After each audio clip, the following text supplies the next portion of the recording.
with the first pick. The number one pick.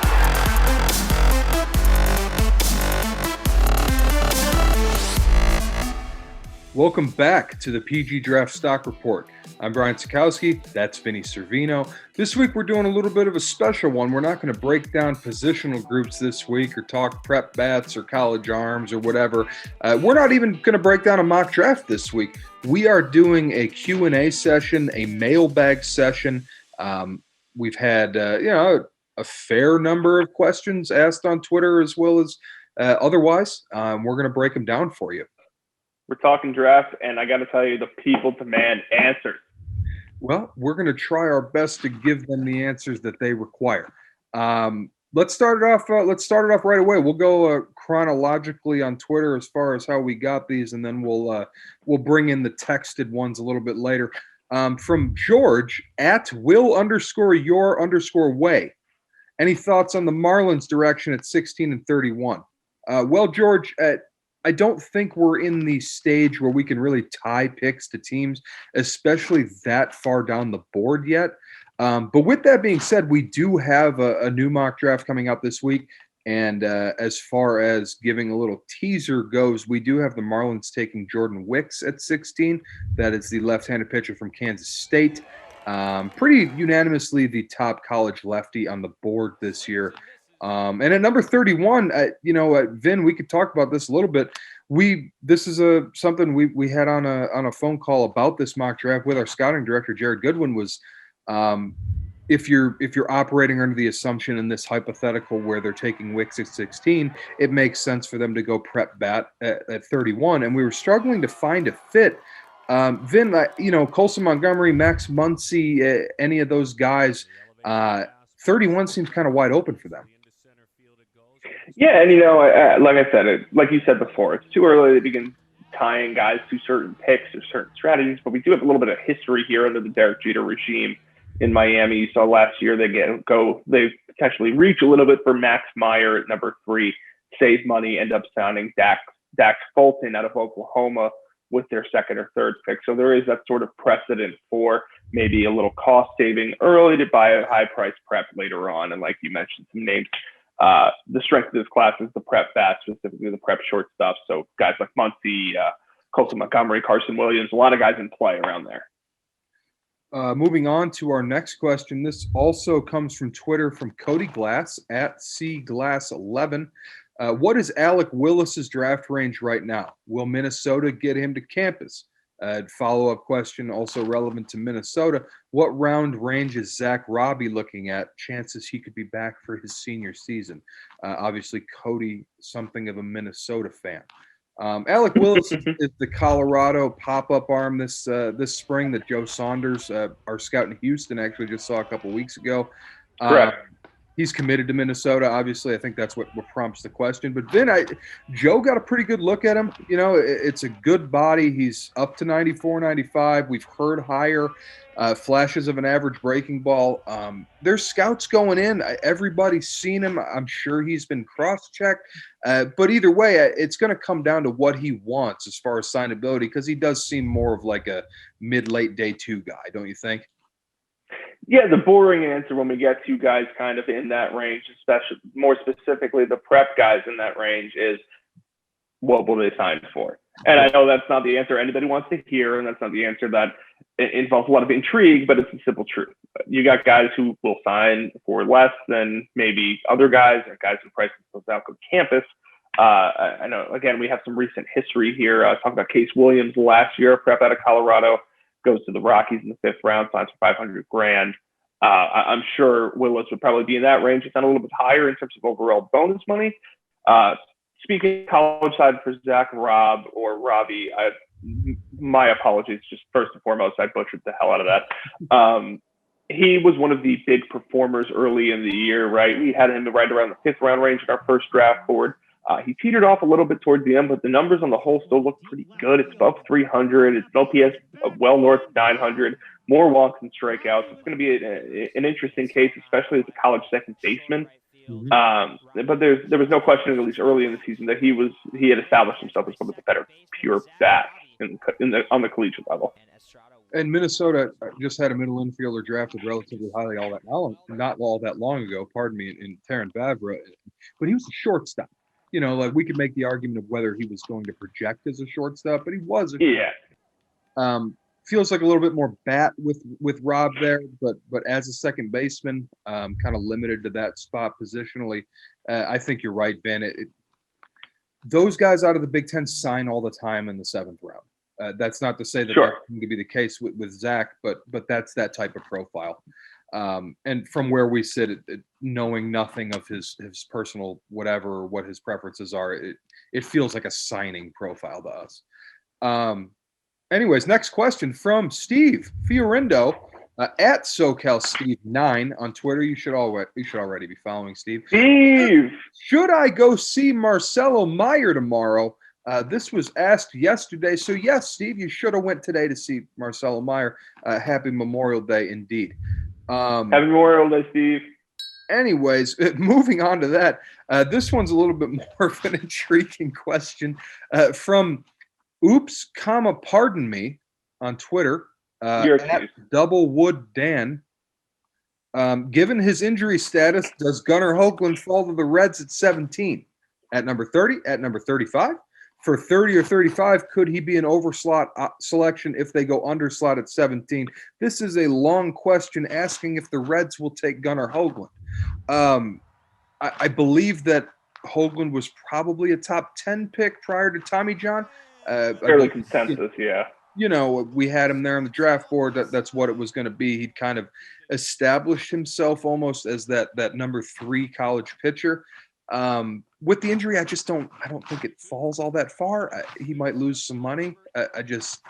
17. Yeah. 17 feels like a spot where he could be taken, maybe a little less than that. So to answer your question, I don't know if the Reds will take him. I do think that, maybe a little bit underslot at 17, maybe a little bit overslot at 30 or 35. That's kind of definitely in play as far as the numbers work out, don't you think? Yeah, and this is something we saw with the Diamondbacks 2 years ago when they had 7 picks in the first 2 rounds, and they went Blake Walston and Corbin Carroll and Brennan Malone and a lot of price guys where they could move around the money a little bit.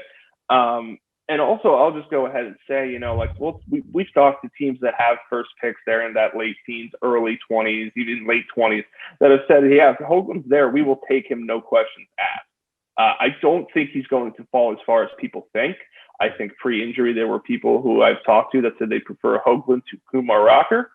I think he has done wonders for himself this year. I wish him nothing but the best in recovery because I love watching him pitch, and he is also a Pasco County guy, so shouts out.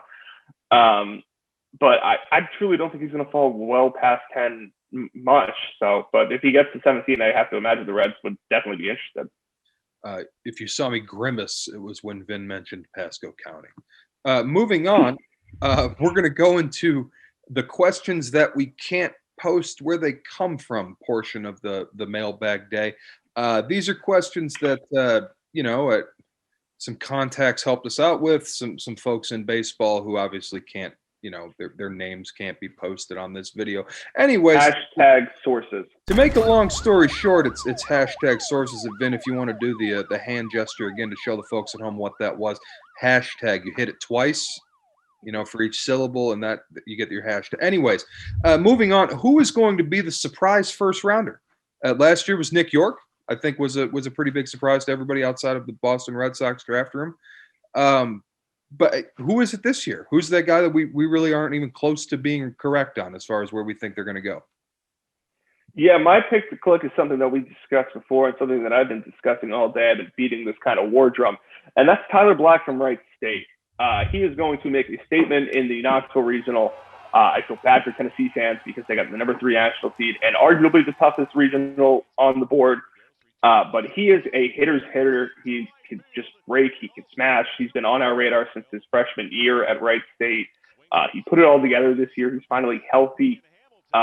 He is one of the better hitters in the collegiate class, and I think especially if he puts on a show in that regional performance, he's going to go a lot better than where we have him now, which is towards the back end of the 100.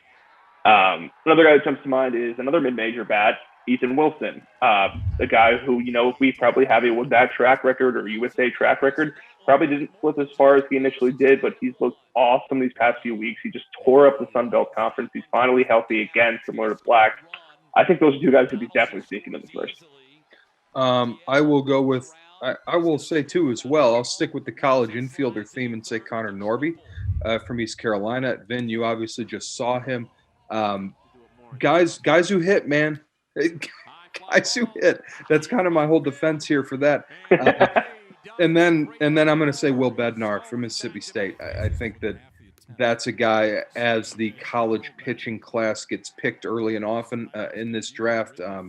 I think teams are going to quickly get to that next tier of college arms on their board and make calls in the 20s. I think Bednar's got a chance to come off the board then. Moving on, another question from a source. Who do you think makes it to the show first from this draft?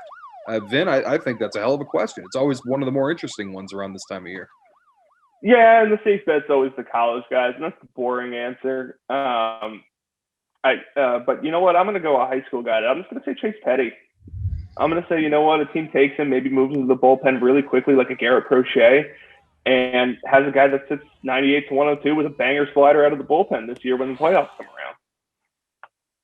around. I've never been made speechless on my own show. But anyways, okay. I guess I'll go with Kevin Kopps.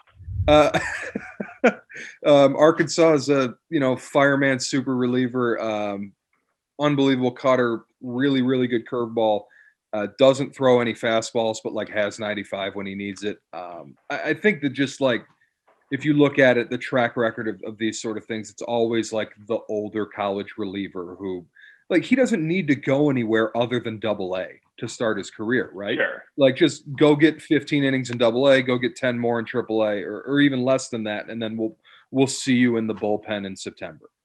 He's older. He's kind of maxed out his eligibility, or if not, he's got one more year max, and he's just that's the dude that teams are going to try and get quickly to the show to see what value they can get out of him at the highest level. And I think that's the guy that I'll go with right now. Plus, I've watched him pitch a bunch over the last few days, just on the SEC tournament, and come on. And if I may, that's SEC Pitcher of the Year, Kevin Kopps to you. SEC, my mistake. But we'll move to the next question here. Stock on Peyton Wilson at Alabama. He's been one of the risers in the early part of the season. He, along with teammate Dylan Smith.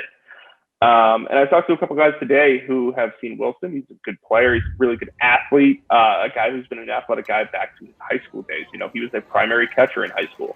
He was primary catcher and a plus runner, the rare combination of guys that normally moves on from catcher, and he did at Alabama. He's second baseman now, but some scouts believe that he can play center field. The hit tool's really good. Obviously, there's a little bit of power concerns there long term, but he compares favorably to another guy in this draft class, Max Ferguson over at Tennessee. He's been kind of two guys have been kind of jockeying against each other in terms of draft stock as we've gotten towards the SEC tournament. Ferguson had a really, really great tournament and helped the stock up. But basically, Peyton Wilson probably is day one guy, I would have to imagine right now. It's where we have him on our board, and probably a guy who's more looking at more of a firm second round than a first round guy. To close out this mailbag portion of the show, our final question, another one from the hashtag source. When does the run on college catching start? Specifically Del Castillo, Hickey, Nelson, Goodman, Schresh. I think obviously we're in agreement that Henry Davis is in a class of his own. That's a guy who's probably going to be a top 5 pick, if not a top 3 pick, if not a top 2 pick, whatever. He's in a class of his own, so I think the question is more referring to the college catching after him. Sure. Depending on how you line up your board, college catching always goes earlier than we expected to. I think that maybe the back end of the first round is where that could start to go, don't you think? Yeah, I think, ABC specifically has probably lost a little bit of his shine from the preseason when he was going more of a consensus top 10. The bat's just been light this year. It's a really good hit tool, but the 3 home runs is really, really concerning, especially for a guy that isn't a slam dunk sticky catcher. I would probably say he probably still goes right around the comp run right now, but I think that's where other guys like Matt Nelson are in play if he continues to do what he's doing, the ACC Player of the Year. Nathan Hickey, if a team really, really believes in the bat. I know he's playing third base now for Florida, which is probably best for Florida in the short term. Long term, maybe a team just sees him at third base. It's going to be more than fine. He can still left-handed bat with power. I mean, that could go maybe even earlier now than if he was still trying to catch. And then you got guys like Goodman that you mentioned who had a pretty good week at the AAC tournament before getting abused by Gavin Williams. But there's still real power there. Yes. Yeah. I guess my question then becomes, as a result of this question, us talking about these catchers, would you take Casey Opitz over any of them? I was actually going to mention Casey Opitz too. Like Arkansas's leading hitter for a certain point of the year, switch hitter with real catch and throw. Like that guy could be a big leaguer really quickly. An unbelievable makeup. Oh, really? Yeah. Oh, yeah. Yeah. That's a guy who I go way back with Casey Opitz, man. I was watching that kid when he was 160 pounds as a senior, as a Colorado prep guy playing a tournament in Arizona way back in the day. Shouts out to Coach Bob. Fun to watch what he's turned into. Yeah, I love that event, man. Coach Bob, that was great. But anyways, that's going to do it for us this week. We're going to be back next week to talk about we'll find another position group to talk about. We haven't figured out exactly what we want to do yet. But we'll make something up. Yeah, or we'll make something up. We're good at that too. Until next week, for Vinny, I'm Brian. Have a good week.